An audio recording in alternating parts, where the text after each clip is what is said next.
So this mini lecture is going to be pretty short and on the potential energy of a spring. So we've talked about mechanical energy.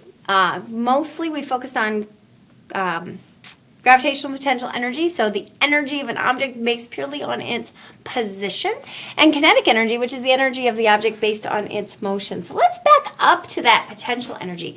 That idea of potential energy is generic. It's the potential, it's the energy of an object based on its position. So we talked about gravitational potential energy. The higher I move an object, the more energy it has, the more ability it has to do work.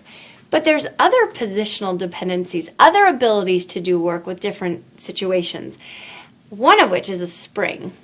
In your next unit of physics, the second semester of physics, you'll look at the potential energy in electricity. So about positioning electrons away from other charged particles, or any charged particle away from other charged particles. So that idea of the energy of position.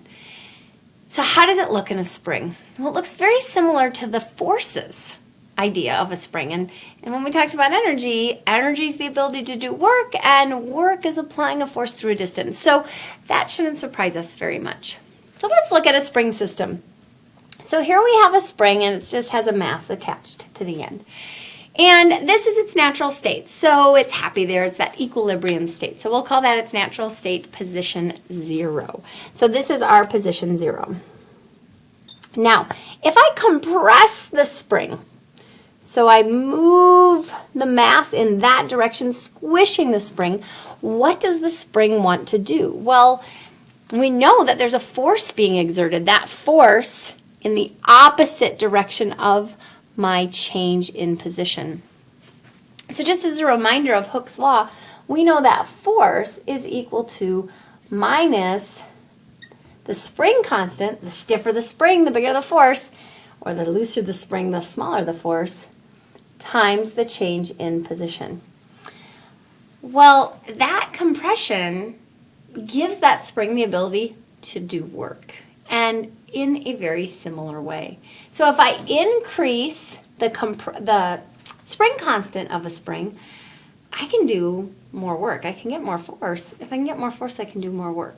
So the potential energy of a spring is proportional to the spring constant. The bigger the spring constant, the bigger the energy. Now, if I compress it a little bit, or I compress it a lot of it, which one is going to have more ability to do work? Well, the one I compress more. So the potential energy of the spring is also proportional to the change in position.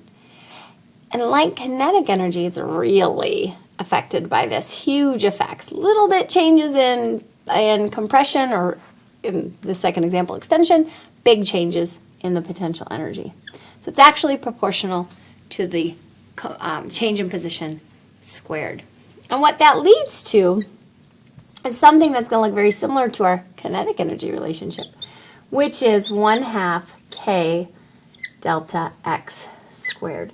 So the amount of energy of that spring in a system depends on its spring constant and how much its position has changed from its equilibrium position. So remember, it's from that equilibrium position, whether that's compression or whether that's extension. The direction of the force that it ultimately could exert and the direction of the work that it ultimately could exert is dependent on whether or not it's compressed or extended.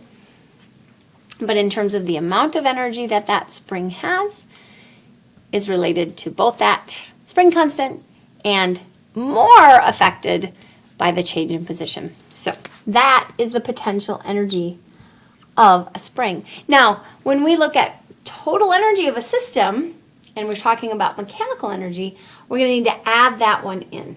Okay, so our total energy now will involve potentially, no pun intended, 3 types of energy. We could have the gravitational potential energy of the object. We could have the spring potential energy of the object, and we could have the kinetic energy of the object. Now, also as a reminder, we see potential energy written a couple of different ways. GPE is kind of descriptive. Potential energy in general can also be written as a U. So this would look like the potential energy that's gravitational, plus the potential energy of a spring, plus the kinetic energy. So those are going to be our 3 types of mechanical energy. All right, good job.